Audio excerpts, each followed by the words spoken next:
Bog'lar daraxti didammadek.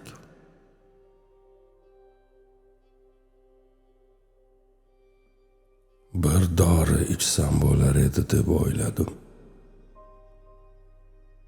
Biroz atir suvi surtib sergak tortsam, derazamni ochsam,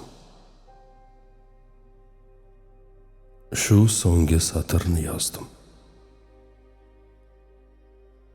Yomg'ir shaharga loydan kiyim tikadi.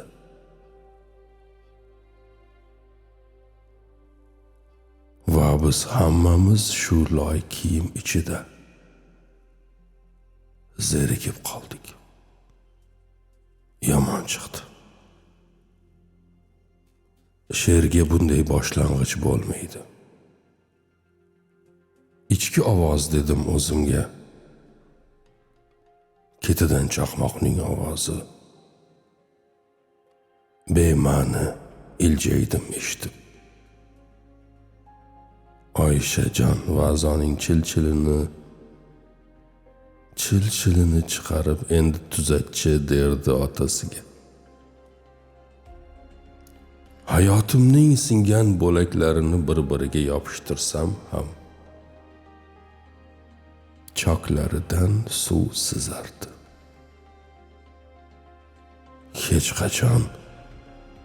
Hech qachon gulkaram pishirmas edi ayollar bosh rolda bo'lganda. Keyin kuchli bir qo'l meni silkitdi. Bu ehtimol ilohiy silkish.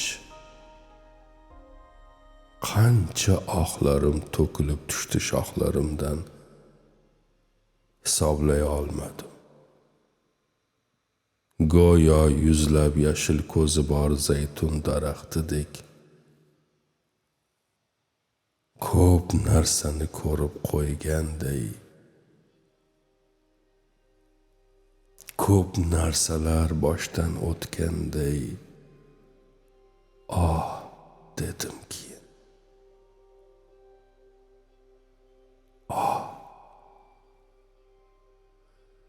Ichki ovoz dedim o'zimga. Bolaligimda Xudoga shunday ibodat qilardim. Ey Xudo, menga hech erimaydigan qizil bir konfet yubor. Eski pardalardan o'zimga doim kelinlik libosi qilar edik singlim bilan. Yo'q choylarni, yo'q finjonlardan ichardik. Yo'q eshiklarni ochardik. Yo'q qo'ng'iroqlar jiringlaganda. Rasm daftarimizdagi kuyov esa har doim qora papyon taqib olardi.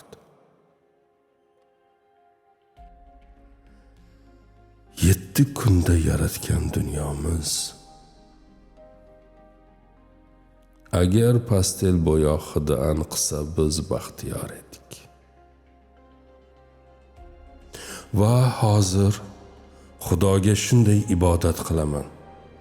Bo'ldi Xudoyim, bo'ldi. Bu bo'lganlarning og'irligidan meni asra.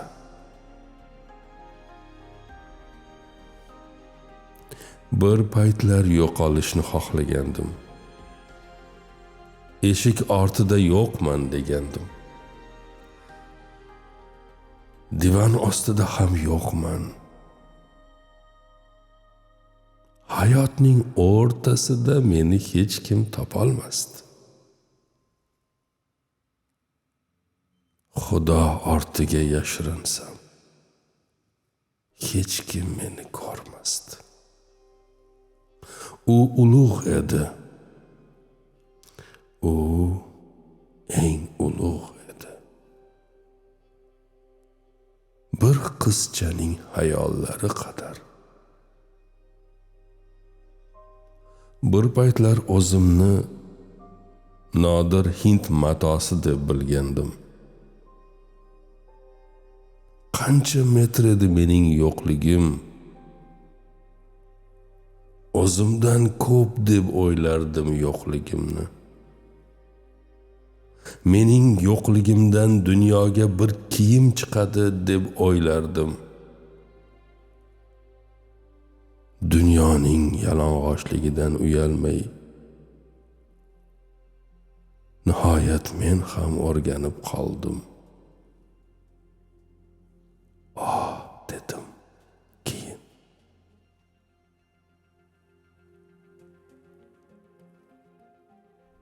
Kitoblarning go'zal xolasi bo'lgan qiz edim men. Ichim zerikmasdi. Bir satr ham o'qimasdim. To'g'nog'ichli qo'g'irchoqni teskari aylantirsam yig'lardi. Bir dardi bor derdim. Dardimni aytishni men tosh qo'g'irchoqdan o'rgandim. Alla derdim, alla qo'g'irchog'im. Shisha ko'zlarini yumar, plastik kipriklarini. Ammo bilardim, qo'g'irchoqning orzulari yo'q edi. Yig'i yoshi ham. Yig'layverib tupugimdan ko'z ostlariga surtardim. Bayramlik pullarim qizil sumkamda bo'lmasa, orzularimni bu qadar arzon qo'ymasdim. Issiq nonni tishlab bo'lgach, mayda ushoqlar to'kilar tizzamga. Ana o'sha yer umid dalasidir. O'sha dalada boshoqlar o'g'irlashganda behisob ohlar to'kiladi yerga. Ichki ovoz dedim o'zimga, keyin dedim. Ohlashni belini bukkan bir yovvoyi nok daraxtidan o'rgandim. Bolalar uning shoxlariga arg'imchoq qurar. Tez yashalgan hayotning qo'shiqlari edi o'sha arg'imchoqlar. Mevalari esa nordon edi. Bir qadimiy la'nat tufayli hamma tishlab ko'rar edi. Hamma uni yomonlardi. Hamma ismini o'yib yozardi tanasiga. Derdi daraxt.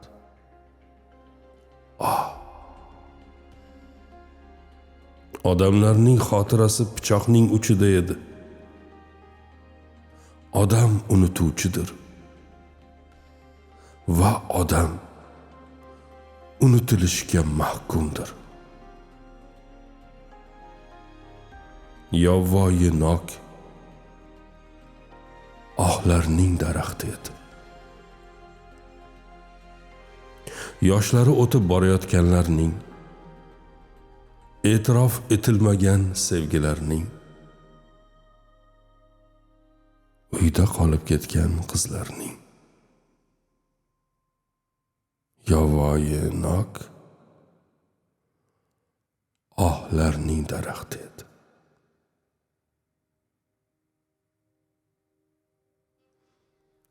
Jazoir qanday jazolar yurti bo'lsa, shunday edi u ham.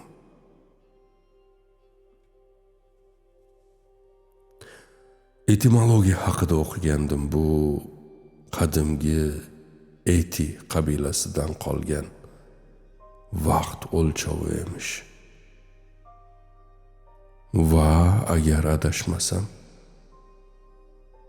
o'sha zamonlarda yakshanba tonglarida yolg'iz qolib nonushta qilib yig'laydigan odamlar yo'q edi. Misol uchun, o'sha paytlarda odamlar baxtsiz bo'lganda ba'zi daqiqalar yo'qolib ketar ekan. Tabassum qildim o'sha payt. Ba'zan xursand bo'laman, lekin xursandlik doim 7 yoshdagi kabi va yana dedim keyin. Ba'zan deyman tinmay. Endi yavoyi nok daraxti oldida 32 ga kirgan chog'imda ohlarning daraxti men kabisi ortiqcha. Boshqa hech narsa tilamayman, faqat oqara boshlagan bir nechta tol sochimga qarab o'zim bilan hisoblashishni istayman. Biroz tergashni. Va deymanki, vasiyatimdir. O'ychanlik qilib meni unuting. Va o'sha o'ychanlikda yo'qolib qolishni istayman.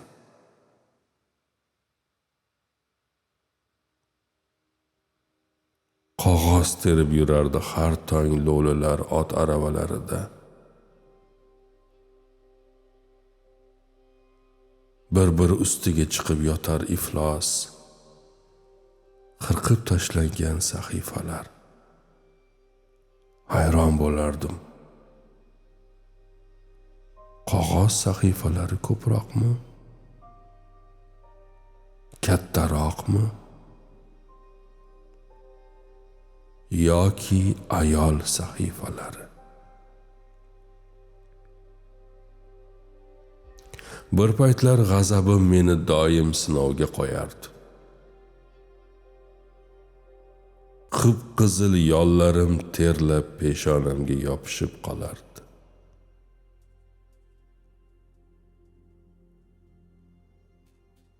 Hech egar kelmaydi, hech samar derdi menga. Qaytadan tug'ilgan bo'lardim ularning nazarida.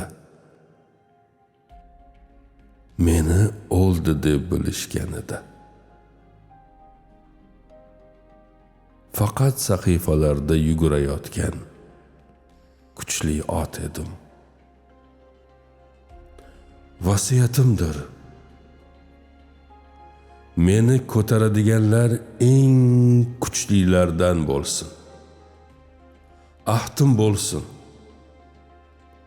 Og'irligini yanada his qilishsin deb tobutim ichida oyoq tirab tepinaman.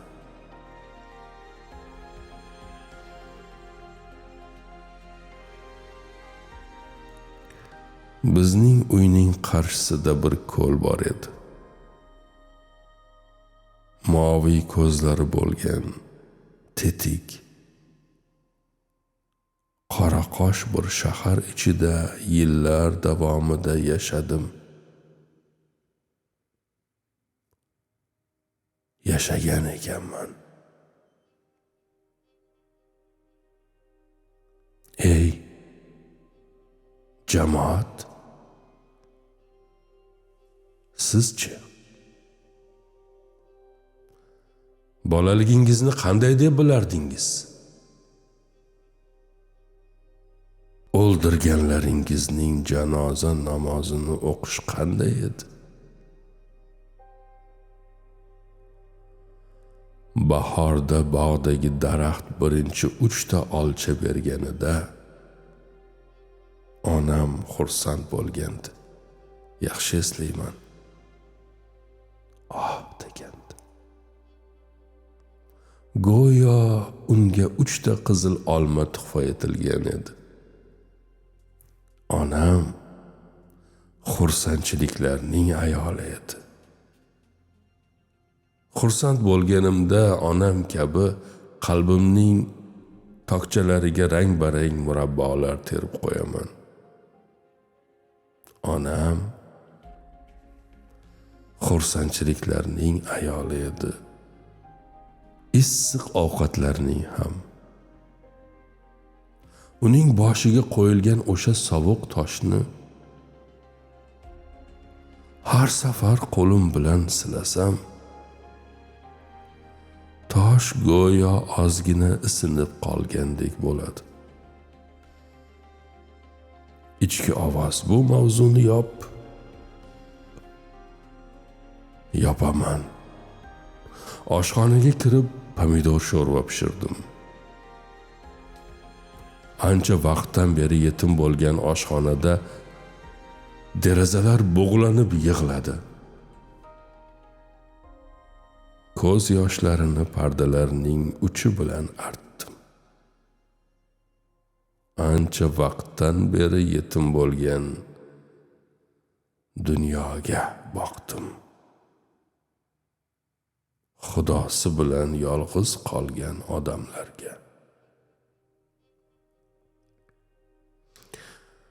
Bir paket sho'rva kukunini 5 stakan suvga to'kdim.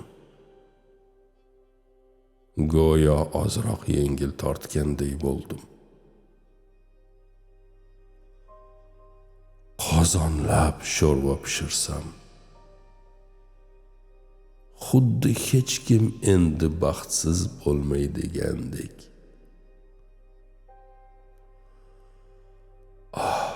Dedim.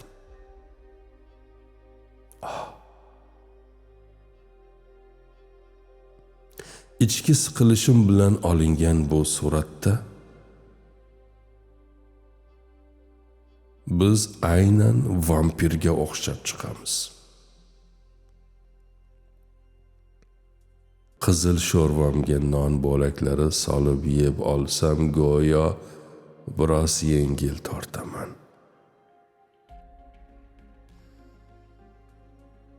Qoshiqni aralashtirib ichki ovozimga pichirlab dedim: hali ham ochmisan?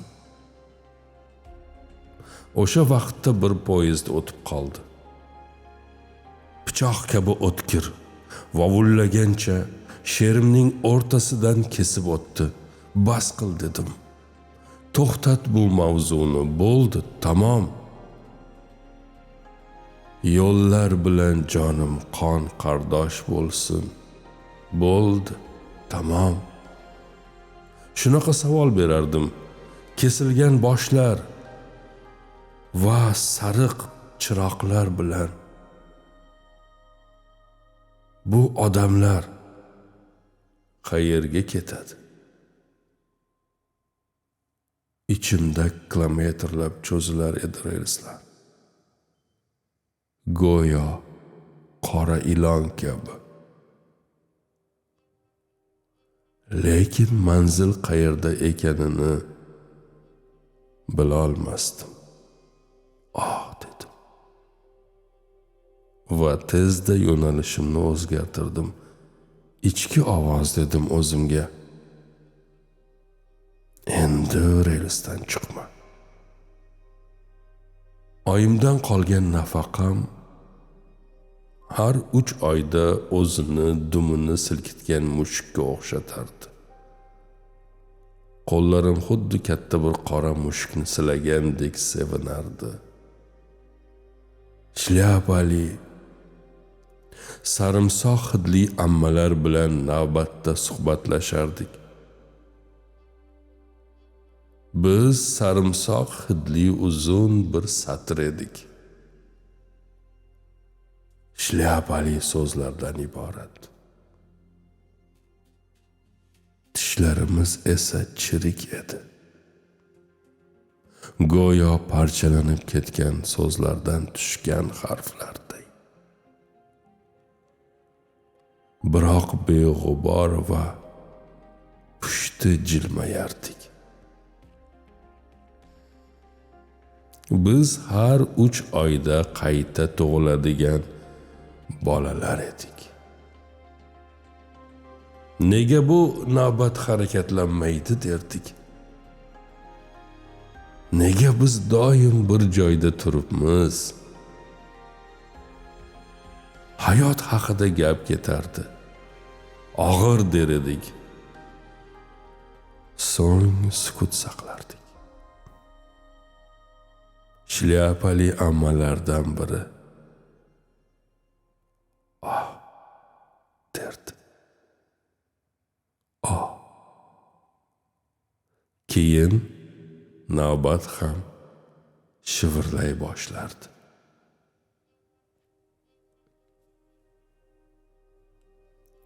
Bir arab shoiri shunday degan: mag'lubiyatga uchragan xalqim, yig'lamang,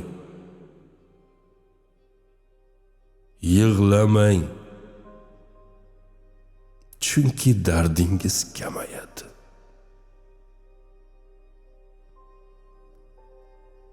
Har tong hayot qornimga uzun bir satrni tirardi. Go'yo she'r dueliga kelgan bir sevgilidek. Yozmoqchimisan yana deb so'rardi. Yo'q derdim. Endi yozmayman. Ammo shunday deyishadi: qilich ko'targan qilichdan o'ladi. Shunday deyishadi, taqdirdan qochib bo'lmaydi. Ammo inson o'z taqdirini yaltiroq shokolad qog'ozlaridek tirnoqlari bilan tekislay olmaydi. Men yillar davomida kitob sahifalarida turli rangdagi shokolad qog'ozlarini saqladim. Sevib qolganimda,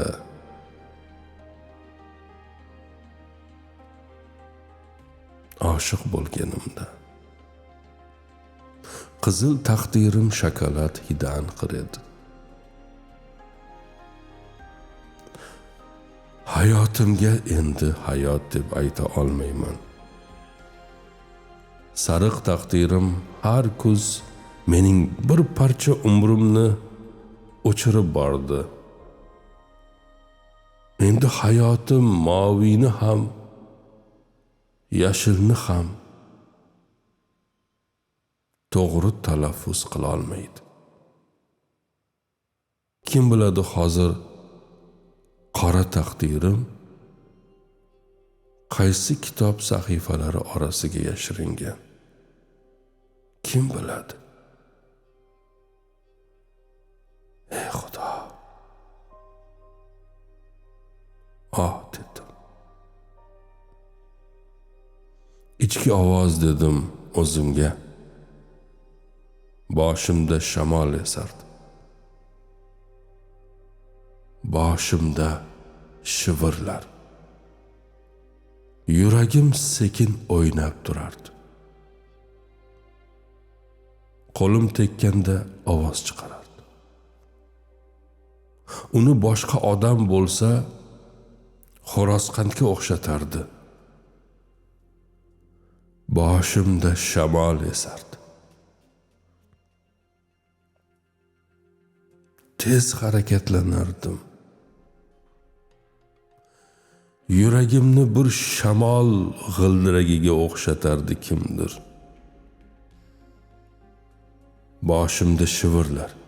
Keyin to'satdan bo'ron ko'tarildi. Yuragim yashayotganini angladi. Bunday yashab bo'lmaydi derdi kimdir. Bir paytlar hayotga qarshi bosh ko'tarishni istardim. Bu hayotning nechta maydonini bosib o'tdim. Faqat 2 ta harf o'rgandim. A va H. Mening nargiz hidi anqiyotgan johilligim, stakanlarga lab bo'yog'i dog'lari qoldirarding. go'yo o'zingni kim bilandir o'rtoqlashganday. Nimani aytmoqchi eding? Nima demoqchi eding? Eng buyuk shoir bo'lsang ham bir ohdan o'zga nima deya olarding?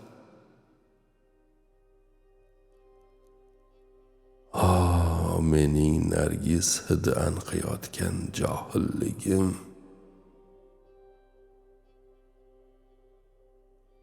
Menga yillar davomida shuncha so'zlarni bema'ni ayttirding.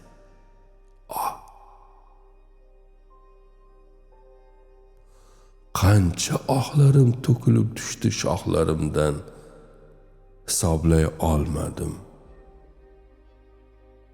Ko'p narsalar boshimdan o'tganday.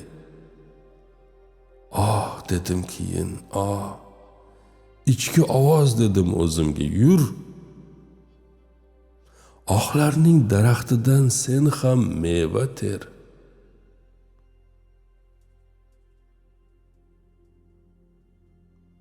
Yur.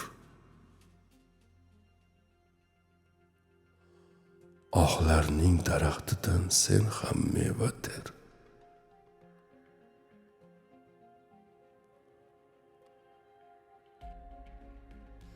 Vasiyatimdir. Diqqat qiling, vasiyatimdir.